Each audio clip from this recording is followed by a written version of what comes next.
MDS university Ajmer के BA part third political science paper second के प्रिय विद्यार्थियों, मैं doctor Manoj Awasthi, associate professor, SPC government college Ajmer, आज आपको शक्ति संतुलन के उपायों के बारे में बताऊंगा। पिछले 2 व्याख्यान में हमने इसके प्रकार, इसकी परिभाषाएं, इन पर बात की है। जब हम आज के व्याख्यान को आगे बढ़ाएं तो आपके ज़हन में वो बातें बिल्कुल स्पष्ट होनी चाहिए। मैं आपको बीच में याद भी दे रहा हूँ। अब देखिए, हमने सिद्धांत तो पूरा पढ़ लिया कि शक्ति संतुलन क्या है, लेकिन महत्वपूर्ण प्रश्न ये आता है प्रक्रिया के स्तर पर। जैसे एक पुरानी कहावत है कि पानी में उतरे बगैर पानी की गहराई का अंदाज नहीं लगता। ठीक वही चीज़ अंतर्राष्ट्रीय संबंधों पर भी लागू होती है। सिद्धांत तो बनते हैं, लेकिन जब वे प्रक्रियात्मक रूप में सामने आते हैं तो कई बार स्थितियां उलट जाती हैं, सिद्धांत गलत भी सिद्ध हो जाते हैं। तो आज हम बात करेंगे शक्ति संतुलन के उपायों की। तो इसके अंदर पहला जो उपाय है उसे कहा जाता है क्षतिपूर्ति। जैसा कि शब्द से ही स्पष्ट है, किसी क्षति की पूर्ति करना या भरपाई करना। देखिए, इसका आशय ये होता है कि कोई राष्ट्र है और उसके पास कोई महत्वपूर्ण क्षेत्र है या कोई अधिकार की सीमा है जिसकी वजह से शक्ति असंतुलित हो रही है। तो इसका उपाय यही है कि वो अपनी शक्ति को इस तरह बांटे ताकि अन्य देशों में जो उसका भय बढ़ रहा है वो कम।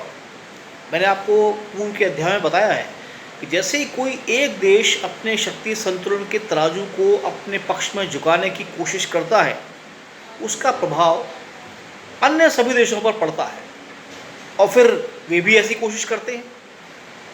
और ऐसा उदाहरण विश्व में कई बार आए हैं। जैसे हम बात करें यूटेक संधि, ये एक संधि थी जिसमें स्पेन ने अपनी अधिकृत भूमि को बांटा था। आगे देखें, इसके अलावा पोलैंड, एक पूर्वी यूरोप का देश है, इसका विभाजन 3 बार हुआ है, 1772, 1793 और 1795। कारण वही, इसके जो क्षतिपूर्ति है या जो क्षेत्राधिकार है उससे असंतुलन पैदा हो रहा है, उसे संतुलित करने के लिए। दूसरा तरीका जो है वह है हस्तक्षेप, जिसको आप अंग्रेजी में इंटरवेंशन कहते हैं।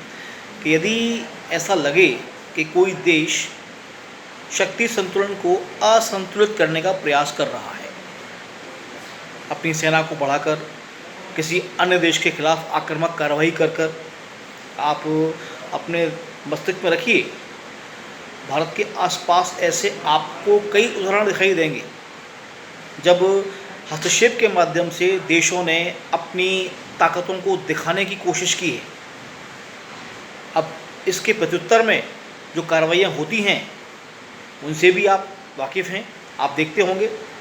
कई बार ये होता है कि जब ये लगे कि कोई देश अपनी सेनाएं बढ़ा रहा है या नई संधियां कर रहा है या कोई आक्रामक कार्रवाइयों को अंजाम देना की कोशिश कर रहा है या दे सकता है, तो जो अन्य संतुलित कारक हैं वो उसको संतुलित करने के लिए हस्तक्षेप की नीति को अपनाते हैं।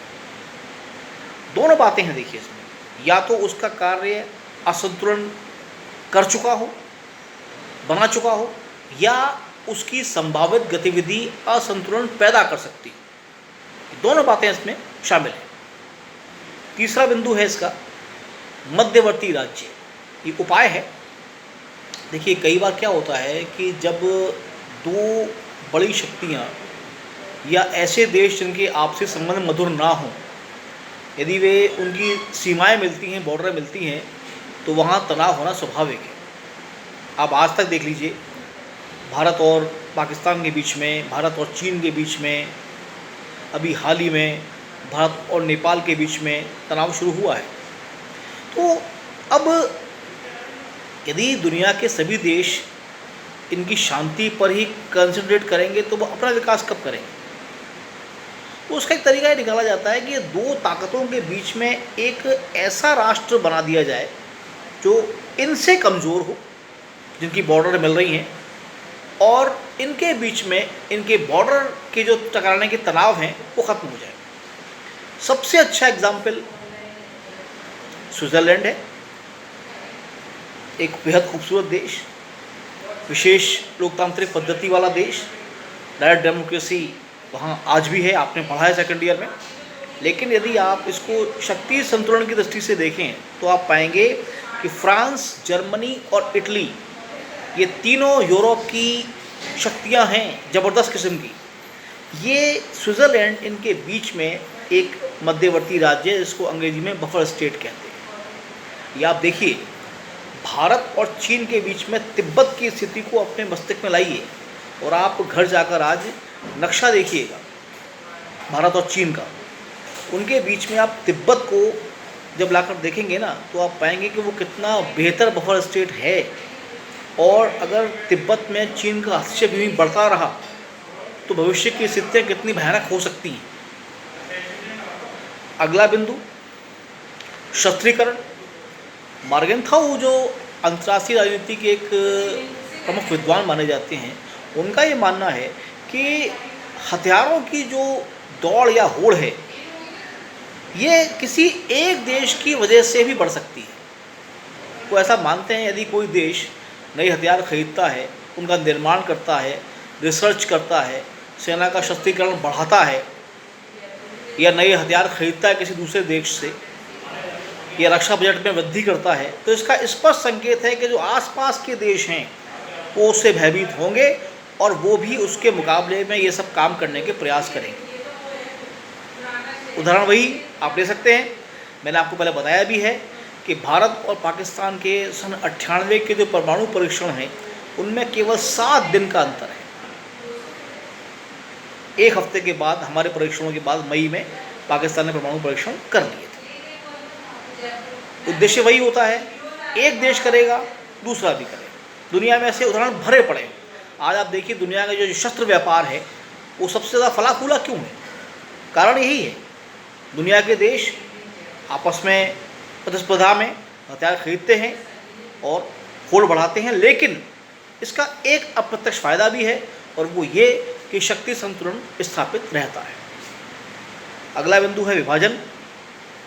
कई बार देखिए ऐसा होता है कि पता पड़ा कि कोई एक देश है जिसकी शक्ति सीमाओं से बाहर जा रही है और वो विश्व शांति के लिए या शक्ति संतुलन के लिए खतरा हो सकता है, तो विश्व की बड़ी शक्तियाँ उसको बांट देती हैं। तो उदाहरण लीजिए आप जर्मनी का विभाजन प्रथम विश्व युद्ध के बाद, उत्तरी कोरिया, दक्षिणी कोरिया, आज जो दो हैं। हालांकि जर्मनी बाद में 1990 में एक भी हुआ। ऐसे दुनिया में अनेक उदाहरण मिलेंगे आपको जब किसी देश को विभाजित कर शक्ति संतुलन को स्थापित करने का प्रयास किया गया। और आखिरी जो आज का छठा बिंदु है शक्ति संतुलन के उपायों का, वो है मैत्री और संधियाँ। वर्तमान में आप ये पाएंगे कि द्वितीय विश्व युद्ध के बाद 60 और 70 के दशक तक ये परंपरा खत्म हो गई कि किसी देश में सीधे कोई हस्तक्षेप किया जाए। तो व्यापार के माध्यम से, संधि के माध्यम से, मैत्रीपूर्ण संबंधों के माध्यम से शक्ति संतुलन को कायम किया जाता है, यानी शांतिपूर्ण उपायों से। लेकिन इसमें कई बार विध्वंसकारी शक्तियाँ भी छिपी होती हैं। मसलन नाटो, वार्सा पैक्ट। आप देखिए नाटो जो संधि है उसकी आप एक लाइन पढ़िए, उसका जो चार्टर है कि नाटो के किसी एक सदस्य पर आक्रमण सब पर आक्रमण माना जाएगा। आप इसका अंदाज़ लगा सकते हैं कि इसका अर्थ ये हुआ कि नाटो के किसी सदस्य पर यदि कोई आक्रमण होता है किसी भी जानबूझकर या अनजाने में या किसी प्रतिकार के रूप में, तो वो विश्व युद्ध को भी जन्म दे सकता है। तो ये मैत्री और संधियाँ वर्तमान में शक्ति संतुलन का सबसे ज़्यादा प्रयोग में आने वाला उपाय बन गई। धन्यवाद।